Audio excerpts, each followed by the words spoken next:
A trip to the Holy Land for pilgrimage is an obligation many Christians wish to embark on for spiritual reflection, cleansing, and set a new page with the worship of God. Destination is Israel and its environs, where Jesus Christ left footprints. Lots of resources are put together for the success, and to a large extent, government at all levels lend helping hand. The coordinating body for the journey is the Nigerian Christian Pilgrims Commission, NCPC. Indeed, it has played vital roles from registration to coordinating their flight, accommodation, feeding, visit to sites in the Holy Land. But the Commission is not free from crisis. As on several occasions, people criticize its activities and come question one or two things. On the spot this week, we'll speak to the Commission on critical issues affecting it. I am Joseph Woodson. Welcome to the program.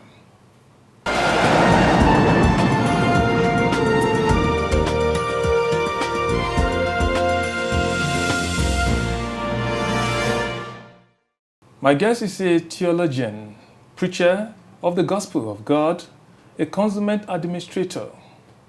His quest for higher education took him to Teachers College, Zawan, Plateau State from 1981 to 1986. With a desire to serve God, he proceeded to the Northern Nigerian Bible School, Saminaka in Kaduna State, where he obtained a diploma in theology.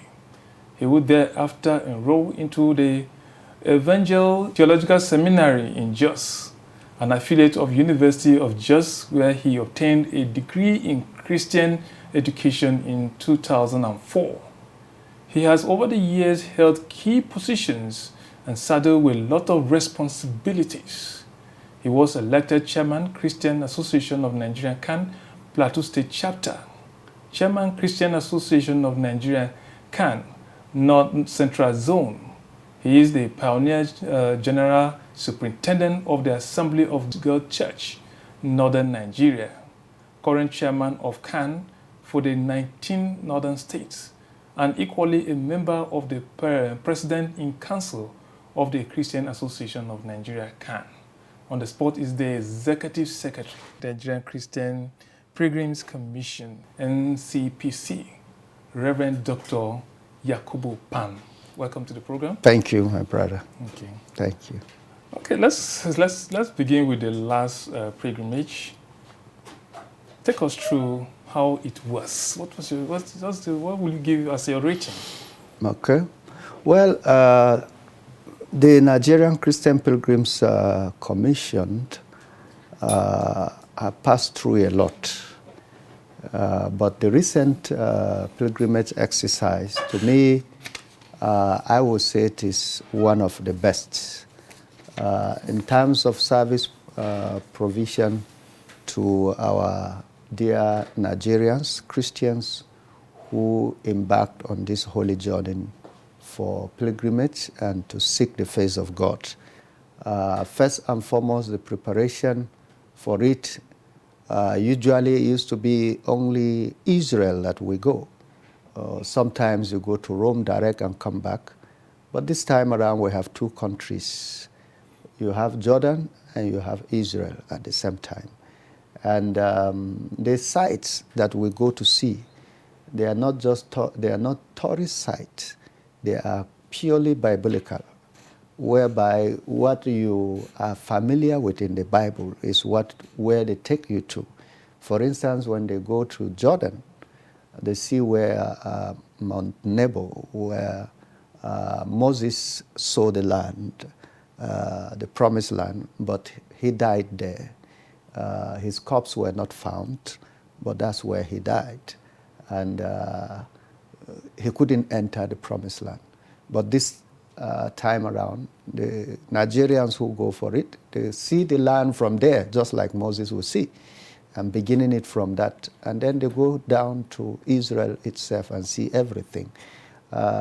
Also, they go to River Jabbok, where Jacob name was turned to Israel, which today they are calling the country Israel with his name. And all of that, you see where John the Baptist was staying in the wilderness in Jordan. And also they go to Israel, they see the Sea of Galilee where Jesus walked on top of the sea, on top of the water. And they go to his birthplace, Bethlehem, and they go to where he was buried and resurrected.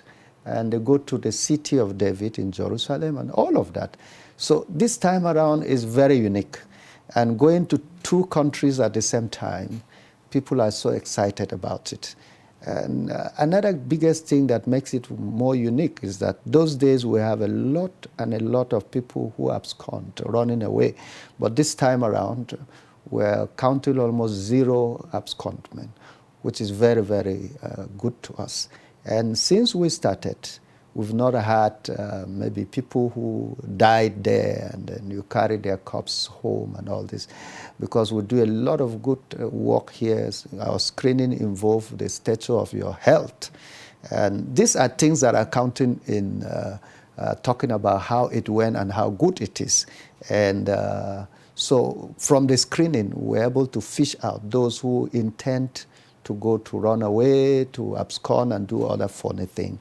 And then from the screening, we're also able to see those who are strong enough to go, not when you are sick and you want to go for such a rigorous exercise. So, and we have so many challenges in terms of funding, but yet we're able to overcome and take our people there, and then we bring them back safely. So to me, the last exercise, which I would say was very, very good, excellent. Okay, that's excellent. You just alluded to the fact that in the past, sometimes you just go to Rome and come back. This is where a lot of people had issues in the past, where they felt that they didn't cover as much areas that they were supposed to cover and see, they understand to see what actually happened there, those historical monuments you're talking about, physical footprint that Jesus Christ left or those apostles left and so on. And they question why the commission was not doing enough to get them to these places. What do you think was responsible for that? Yeah, Rome do not have enough site for the pilgrim to spend more than maybe 4 days. But you feel like you can make arrangement for that? Yeah, that's what I'm coming on that. So the pilgrims go there and actually spend 4 days in Rome. Unlike Israel, where Jesus was born, brought up, and did all his ministry, and also part of Jordan. The major footprint of Rome is the Apostle Paul and that of Peter and few other apostles. And also the history of the church, whereby it is from Rome that we have the defending for the gospel and the defending for the promised land, which is Israel, and that Christianity was pronounced as a state religion, and more of that. But if we're talking in terms of holy sites, you go to Israel, you go to Jordan, and partly Egypt, where we have Mount Sinai. But if you are talking of the missionary journey and history of the church, definitely you go to Rome, and you also go to Greece, which is partly the missionary journey. And of recent, you also go to Turkey. So Turkey, partly you have the house of Paul in Turkey, which is Tarsus. Tarsus is in Turkey. And you also have where the Christians were first called Christians in Turkey, which is Antioch, that is in Turkey. The 7 churches, which is mentioned in the Bible, including the church of Ephesus and other churches, you found them in Turkey. So these in fact, you have more places in Turkey than even Rome, because Turkey have a very wide geographical distance from one place to another. It takes you about more than 2-3 days to reach to some places. That's why I'm asking, because it seems some of these places, the pilgrims don't get to reach these places. Yeah, because one, if you want pilgrims to reach Turkey, you must also let them know the costs. It's not just about going. It's about this is how it will cost you, because Turkey, Rome, they are all different countries. And so you have to put the package of all of that. And so the pilgrims have to choose. So that's why we put Rome and then put it with Israel. You spend 4 days in Rome and you spend 4 days in Israel. That gives you a complete pilgrimage package. So why the Rome is 4 days is because it do not have long places, distances that you go, apart from going to the Papa Pope where he stays, and other places that the apostles were put in prisons and all the rest. So these are some of the things that we have. The challenges of Rome is not about they do not have enough days, but the challenges of Rome, as you know, Rome became the headquarters of the Catholic Church, which almost every day, every now, Catholics from all over the world goes there. And so you have challenges of accommodations. If you are not organizing very well, and make sure that you have a good ground handler that have those places for you. You see a lot of people, even from US and other places, are not having enough hotels to accommodate people. So these little challenges of accommodation, little challenges of having some people who may interfere with the pilgrims, probably their properties and the rest, it becomes an issue that pilgrims definitely, they will come back home and talk. I know before my time, there was a time I was part of that journey. I think I was part of the planning of that journey. Then I was the chairman of Pilgrims Board in Plateau State. That most of the pilgrims back were stolen in Rome. And so these are some of the predicaments that we have in Rome. Not about the days. No, it's just about some of these little crises. But in Israel, they have enough hotels. Not always. That's why we go in batches, because you cannot take the whole pilgrims of 2,000, 5,000, 10,000 at a blow. You take them in batches so that they have enough accommodation. And because they're moving from one city to another to see the sites, and those sites must be biblical. When we're preparing for this, we do not just go alone as a commission. We go as pilgrim managers, two persons per each pilgrim's office of each state goes with us. And we sit down as a family to agree that yes, these are the sites. Yes, these are the hotels. Yes, this is the type of food. This is what we call pre-visit and then state of readiness. You go ahead of this and make sure that you put things together before you put your pilgrims ahead to start going, that everything is ready for them. After being there, that's someone who have the resources now want to go extra mile to visit some of these places that you wouldn't like. Can the commission help that person as an individual who has reason to invest in? But I think we'll take that when we come back from a break. We want to take a short break now. Okay? Okay, we'll take a short break. Stay with us. We'll come back soon.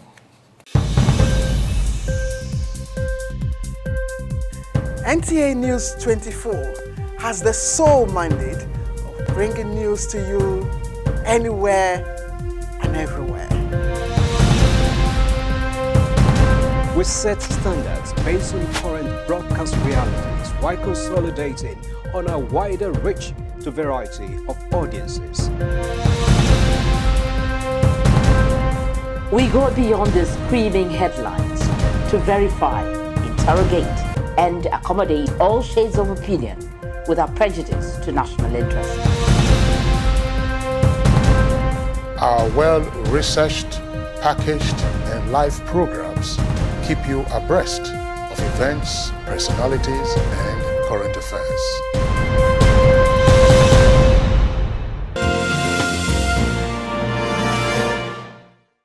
Welcome back to On the Spot with the Executive Secretary, NCPC, Reverend Yakubu Pam. Thank you. Okay, we were speaking about someone with resources that want to visit more sites apart from the ones you have designated. Yeah. Can the commission help such person to achieve that so that people are not limited to what they want to achieve out there? Yeah. Let me start by saying that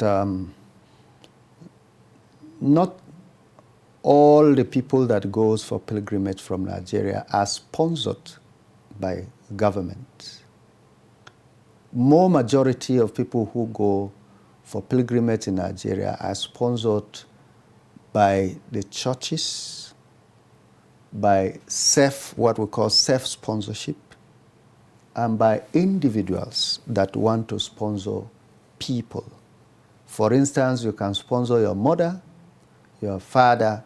There are a lot of people whose life dream is, I want to visit Holy Land. For one reason or the other, prayers and all the rest. So we have that in thousands.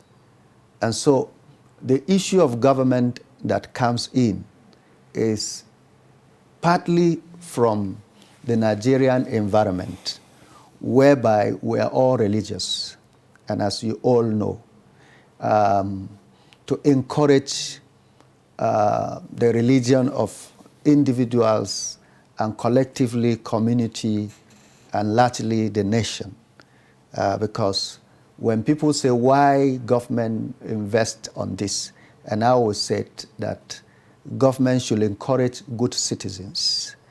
For instance, there are people whom, because of your belief, not only as a Christian, as a Muslim, you believe that stealing is bad.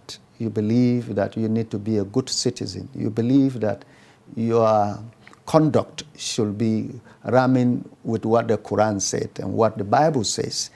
And at this moment, I don't think for government to do something to you to encourage that belief, I don't think it's a sin. And beyond that, government is struggling with so many people that are wayward. And today we have bandits, today we have Boko Haram, today we have so much.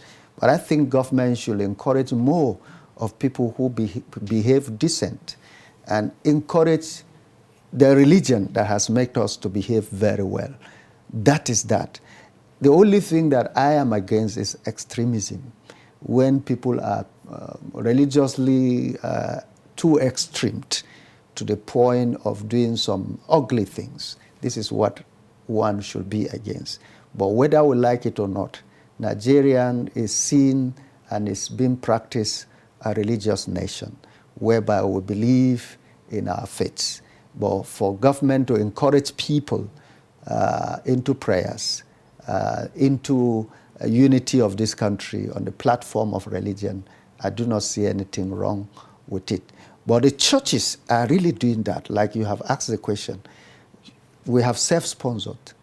Among those who are going, there are people who come to take form with us. You buy the form, it's 10,000, and then they tell you that, look, the package is 2.7 for now, 2.7, and they paid the 2.7, and they go. Before now, the package was 1.5, but when the dollar shot up, we have to raise it up according to the dollar. And so they pay. A lot of people paid, and they are part of the journey, they go. So we call them self-sponsored. And there are people also who are being sponsored by their agencies, and they all go in the same trip. Okay. You spoke about how the last exercise was fruitful, hitch-free. But I want you to take us through the screening exercise. I've heard people talk about favoritism when it comes to the screening exercise and so on. Take us through what the exercise is like, the screening exercise before you embark on it.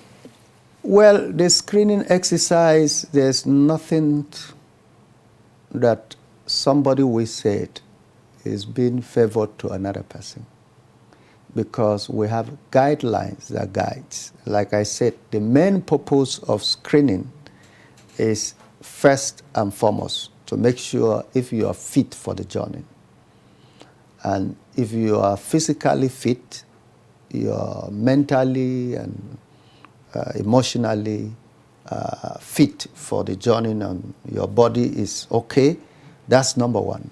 The second aspect is if you have a guarantor who will say, if this person runs away, take me, because that's the purpose of which a guarantor signed for you.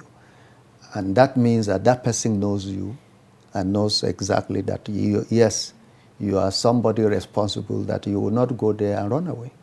And thirdly, you are of age, because we have put the age limit from Israel is 40 years. So if you are 40 years, then of course you will be able to go. But if it is a family trip, that is understandable. You can go as young as you are, as you're going with your parents, and it's understandable.